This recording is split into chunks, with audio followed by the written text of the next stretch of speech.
Hello everyone, this is Pooja Rawat. Today we will revise our geography lesson 2, land, soil, water and natural vegetation. We have already completed this chapter in our syllabus, but today we will revise this chapter only. And first of all, we will revise the key points of this chapter, bullet points. Our first point is land. We all know that land is an important natural resource which covers only 30% of the earth's surface. Land ही वो resource है जो कि बहुत ही important है and it covers 30% of the earth surface. अगर हमें कुछ भी डेवलपमेंट एक्टिविटीज़ करनी होती है, कुछ भी अदर एक्टिविटीज़ होंगी तो वो लैंड पे ही होंगी. अगर हमारे पास एक अच्छा लैंड नहीं होगा तो कुछ भी नहीं हो सकता. तो दैट्स वाई लैंड, अगर एग्रीकल्चरल वर्क होगा, इंडस्ट्रियल वर्क होगा या हाउस बिल्डिंग या कुछ भी वर्क होगा तो उसके लिए लैंड होना इम्पोर्टेंट है. Land provides most of the human needs. Its use depends on the physical factors such as topography, soil, climate, mineral and availability of water and human factor. तो लैंड ही वो है जो हमें हमारे ह्यूमन नीड्स की सारी जो हमारी वो इम्पोर्टेंट थिंग्स होती है वो हमें प्रोवाइड कराता है, हमारी सारी नीड्स को फुलफ़िल करता है. एंड इसकी जो यूज़ है वो उसके फ़िज़िकल फैक्टर पे डिपेंड करता है कि हम लैंड को कैसे यूज़ कर रहे हैं, कि वहाँ का क्लाइमेट कैसा है, वहाँ की सॉइल कैसी है, टोपोग्राफी कैसी है, वहाँ कौन से मिनरल्स मिलते हैं, कैसा वाटर अवेलेबल है, ह्यूमन फैक्टर, वहाँ के लोग कैसे हैं, वो कैसे उस लैंड को यूज़ कर रहे हैं. It's depend on them. So there are different kinds of lands in our earth, hilly lands, plains.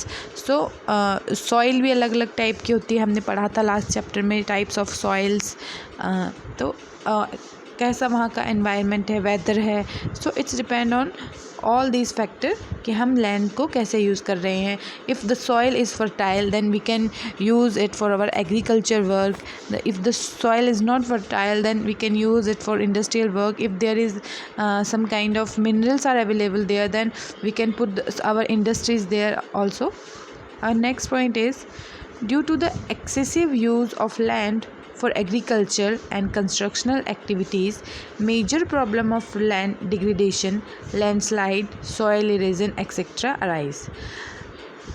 अब अगर हम किसी भी चीज़ को बहुत ज़्यादा यूज़ करेंगे, like if we use our land excessive use of land for agricultural, यानी कि लैंड को हमने उसकी फर्टिलिटी गेन नहीं करने दी और अगेन एंड अगेन उस पर एग्रीकल्चरल वर्क हो रहा है, कंस्ट्रक्शनल एक्टिविटीज़ हो रही हैं, कहीं भी लैंड जो है वो हमने खाली नहीं छोड़ा हुआ है. दैट्स वाई तो उससे जो है हमारा लैंड ख़राब होती है, मिट्टी ख़राब होती है. जैसे कि हम लोगों ने पढ़ा था पहले फायर एग्रीकल्चर, झूम की खेती, झूम एग्रीकल्चर के बारे में, जिसमें कि वो जो ट्राइबल्स होते हैं वो they leave the land for 1 year and then they leave their field for 1 year to regain its fertility and then for after 1 year they start their agricultural work. So अगर कंटिन्यूसली एग्रीकल्चरल वर्क होता है तो उससे भी हमारी land ख़राब हो जाती है. एंड अगर बहुत ज़्यादा हम कंस्ट्रक्शनल वर्क कर रहे हैं, बिल्डिंग्स बना रहे हैं ओनली और रोड्स बन रही हैं, कहीं पे भी लैंड जो है वो खाली नहीं है तो उससे भी वो ख़राब हो जाती है हमारी ज़मीन. एंड मेजर प्रॉब्लम है हमारी जो लैंड ख़राब होने की, वो है लैंड डिग्रेडेशन. ज़मीन बंजर हो जाती है, डिग्रेडेशन मीन्स वो ख़राब हो जाती है, उस पर कुछ भी नहीं उगेगा. लैंडस्लाइड, जैसे कि हिल्स में होते हैं लैंडस्लाइड होती है, सॉइल इरोजन एक्सेट्रा, मिट्टी का कटाव. सॉइल इरोजन जब तेज़ बारिश आती है या फिर जब नदियों में, रिवर्स में वाटर ओवरफ्लो हो जाता है तो उससे मिट्टी का कटाव होता है, जो हमारी फर्टाइल जो सॉइल होती है वो बह जाती है. And to conserve the land we must promote afforestation. Afforestation means ज़्यादा से ज़्यादा हमें पेड़ लगाने चाहिए, जंगल लगाने चाहिए. Checks on overgrazings. Overgrazing means अगर एक फील्ड है, एक लैंड है, वहाँ पे बार बार आके एनिमल्स जो है पूरी की पूरी ग्रेजिंग कर रहे हैं ज़्यादा, यानी कि चर रहे हैं, पूरी घास ख़त्म हो जाती है. And regulate the use of chemical, pesticides and fertilizers. और हमें हम गवर्नमेंट को या हम सबको खुद ही एक रूल होना चाहिए कि ज़्यादा केमिकल और पेस्टिसाइड और फर्टाइल्स का यूज़ नहीं करें, क्योंकि it's also effect our lands. And more use of chemicals and fertiles, after that our land become land degradation starts. So these are the very important key points of about land. We have already completed our chapter, so I am only revising it by the bullet points. Our second topic is soil. Soil, the upper layer of the land surface is called soil. We all know that what is soil, and this is further divided into topsoil, subsoil, and weathered rocks, bed rocks which is known as soil profile. Soil profile के बारे में भी हमने पढ़ा था. Soil को हम अलग अलग पार्ट्स में डिवाइड करते हैं कि वो कौन से रॉक से बनी है, वहाँ पे कौन सा क्लाइमेट है, किस क्लाइमेट में सॉइल बनी है, उसके ऊपर सॉइल के ऊपर कौन सी वेजिटेशन ग्रो करेगी, उसके ऊपर हमने आगे एक अच्छे से स्टडी करी थी. This is a picture changing in land use over time. कैसे how the use of land is changing time by time. In first picture you can see that there are more agricultural work and house and there are huts. And जो लोगों ने जो place है जहाँ पे मतलब घर बनाने के लिए बहुत कम जगह छोड़ी हुई है और एग्रीकल्चर वर्क ज़्यादा है, मतलब लैंड अभी अच्छी है, फॉरेस्ट भी काफ़ी ज़्यादा है. In this picture you can see that, and this is a healthy land. And in second picture some places are occupied, some industrial work is there, and homes, hospitals, roads, they are also affecting our land. And in third figure here you can see that कि यहाँ पे बहुत कम जगह है जहाँ पे land जो है वो खाली छोड़ा हुआ है, जहाँ पे थोड़ा बहुत ग्रीनरी दिख रही है, बाकी पूरा लैंड ऑक्यूपाई कर लिया गया है. अगर इस तरह से हम उसके ऊपर कंक्रीट बिछा देते हैं या उसके ऊपर हम कंस्ट्रक्शनल एक्टिविटीज़ करते हैं तो उससे जो है लैंड की वो फर्टिलिटी भी इफ़ेक्ट होती है और लैंड जो है वो बेकार हो जाता है, क्योंकि अब उस पर हम किसी भी टाइप का एग्रीकल्चरल वर्क नहीं कर सकते हैं. और वाटर जो है वो लैंड के थ्रू ही अंदर हमारा जो अंदर वाटर लेवल बढ़ता है, अंडरग्राउंड वाटर लेवल, वो भी नहीं बढ़ पाता है. And in fourth picture there you can see that there is बहुत कम जगह है, पार्क में थोड़ी सी जगह है बस, बाकी कहीं नहीं है. तो ये सब चीज़ें जो है, जितना ये एरिया ऑक्यूपाई हुआ है, ये सब जो है लैंड जो है इससे हमारा ख़राब हो जाता है. सो soil formation depend on the nature of parent rock. Soil formation parent rock मतलब वहाँ पे कैसे रॉक थे, कैसे क्लाइमेट था, and relief features, flora fauna and micro organism कैसे है, और कितना टाइम सॉइल फॉर्मेशन होने में भी टाइम लगता है. सो सॉइल फॉर्मेशन, सॉइल भी बहुत इम्पोर्टेंट होती है क्योंकि सॉइल ही एक सॉइल फॉर्मेशन, सॉइल एक इम्पोर्टेंट हमारा एक अच्छा रिसोर्स है जो कि बहुत इम्पोर्टेंट है for our agriculture work, for our other industrial work. And deforestation, overgrazing, overuse of chemical fertilizers or pesticides, rainwash, landslides and flood leads to soil degradation. Soil degradation means soil का ख़राब होना, बंजर होना. तो इसके लिए ये रीज़न है डिफॉरेस्टेशन, जंगलों को काट रहे हैं लोग. ओवर ग्रेजिंग, जो एनिमल्स है वो बार बार एक ही जगह पे जाके ओवर ग्रेजिंग कर रहे हैं, लैंड को जो है वापस अपनी ग्रास को अब ग्रो होने का टाइम नहीं मिल रहा है.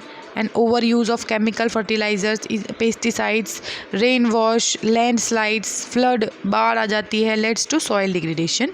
एंड कंजर्वेशन के लिए हम क्या करते हैं, conservation of soil can be done by mulching, contour barriers, constructing rock dam, terrace farming, intercropping, contour ploughing and making shelter belts. Means अब ये सारे पॉइंट्स में हमने लास्ट जब चैप्टर 8 किया था तो करे थे. Mulching means conservation of soil में मल्चिंग आता है. मल्चिंग मीन्स सॉइल को जो ऊपर का पार्ट है उसको कवर कर लिया जाता है, या तो प्लास्टिक से, we can cover it by plastic, by dry grass, ताकि जो है सॉइल की ज़्यादा धूप से या अदर एक्टिविटी से जो है सॉइल जो है ख़राब ना हो. काउंटर बैरियर्स बना लिए जाते हैं, जैसे कि छोटी छोटी आपने देखा होगा कि छोटी छोटी मुंडेर टाइप की बना ली जाती है, जिससे कि वहाँ पे वाटर इकट्ठा हो सके और सॉइल को पानी मिलता रहे. कंस्ट्रक्टिंग रॉक डैम ताकि सॉइल इरोजन ना हो बारिश की वजह से या फ्लड की वजह से। टेरेस फार्मिंग की जाती है, इंटरक्रॉपिंग, चेंज करके क्रॉपिंग, एक ही क्रॉप को बार बार नहीं उगा सकते हम, बार बार एक ही फसल को उगाने से भी हमारी सॉइल ख़राब होती है। And counter ploughing and making shelter belt बनाने चाहिए, उसको ढक के सॉइल को अच्छे से कवर करके उसको शेल्टर बेल्ट बनाए जाते हैं। सो सॉइल में आपके ये इम्पोर्टेंट की पॉइंट्स थे जो आपको ज़रूरी है रिवाइज़ करने। Next is water. 3/4 of the earth's surface is covered with water, and out of which only 2.7% water is fresh water, but only 1% of fresh water is available for human needs. Listen, 3/4 of earth surface, we all know that 3/4 of earth surface is covered with water, and जिसमें से भी सिर्फ 2.7% water ही जो है वो fresh water है, और उनमें से 1% फ्रेश वाटर जो है वो ह्यूमन नीड के लिए अवेलेबल है। कितना कम वाटर है। So you can understand the importance of water conservation, कि हमको पानी वेस्ट नहीं करना चाहिए, वाटर को कंजर्व करना चाहिए, क्योंकि वाटर जो है वो बहुत कम अवेलेबल है। But in Delhi Yamuna river की जो कंडीशन है वो बहुत ही ख़राब हो रही है। This is the picture of Yamuna river. River Yamuna is getting polluted due to sewage, industrial effluent and garbage. जब भी कोई किसी टाउन के बीच से होके जाती है, तो अगर कोई रिवर टाउन के बीच से फ्लो हो रही है, तो this is the responsibility of the people of the town to protect the river, to make sure that the river must be neat and clean. But all the educated people of our country and all the other citizens of our country, of the town, वो उनको कोई मतलब नहीं कि river में सारे के सारे जितने भी इंडस्ट्रियल जितने भी इंडस्ट्रियल सीवेज होते हैं या अदर गार्बेज होता है, सब का सब जो है उस रिवर में डाल दिया जाता है, एंड जिसकी वजह से हमारी जो यमुना रिवर है वो बहुत ही ज़्यादा पॉल्यूटेड हो रही है। सो there is a big need to save our Yamuna river and to save the water, because एक ऐसा टाइम भी था जब यमुना रिवर का पानी पीने लायक था, we can drink it, but now ये जो पानी है बहुत ही ज़्यादा पॉल्यूटेड हो चुका है, and now पीने लायक नहीं है बिल्कुल भी। The excessive use of water lead to shortage in supply of fresh water, and either due to drying out of water sources or water pollution. अगर हम पानी का एक्सेसिव यूज़ करते हैं, if you need 1 bucket water, you are wasting 2 other buckets, and peoples are leaving their taps open, and this is the main reason of water shortage. So the excessive use of water lead to shortage in supply of fresh water, and either due to drying out the water sources or water pollution. Discharge of untreated sewage, agricultural, chemical and industrial effluents in water bodies causes water pollution. Directly water bodies हमारी होती है reverse या हमारी कोई भी other water bodies है, उनमें अगर डायरेक्टली कोई इंडस्ट्रियल केमिकल सीवेज को डायरेक्टली उसमें जोड़ दिया जाता है, तो उससे हमारा जो है वाटर जो है बहुत ज़्यादा पॉल्यूटेड होता है। Water conservation can be done bye afforestation, adopting effective techniques for irrigation and promoting rain water harvesting. कैसे हम वाटर कंजर्वेशन कर सकते हैं students? Water conservation can be done bye afforestation, ज़्यादा से ज़्यादा जंगल लगा के, पेड़ पौधे उगा के। Adopting effective technique for irrigation के लिए हमें इफेक्टिव टेक्निक्स अपनानी चाहिए इरीगेशन के लिए। And promoting rain water harvesting को प्रमोट करना चाहिए, ज़्यादा से ज़्यादा रेन वाटर को हमें बचाना चाहिए, बारिश के पानी को। Rain water harvesting is very important to save the water, to conserve the water. Our next topic is natural vegetation and wildlife. Natural vegetation and wildlife exist only in biosphere, and they are interrelated and interdependent on each other for their survival. This system is called ecosystem. We all know that what is biosphere. जो अर्थ के ऊपर की layer है इसको हम biosphere बोलते हैं, अर्थ की जो हमारी ऊपर की लेयर है जिस पे हम रहते हैं। And natural vegetation and wild life जो है वो इसी पे एग्जिस्ट करती है।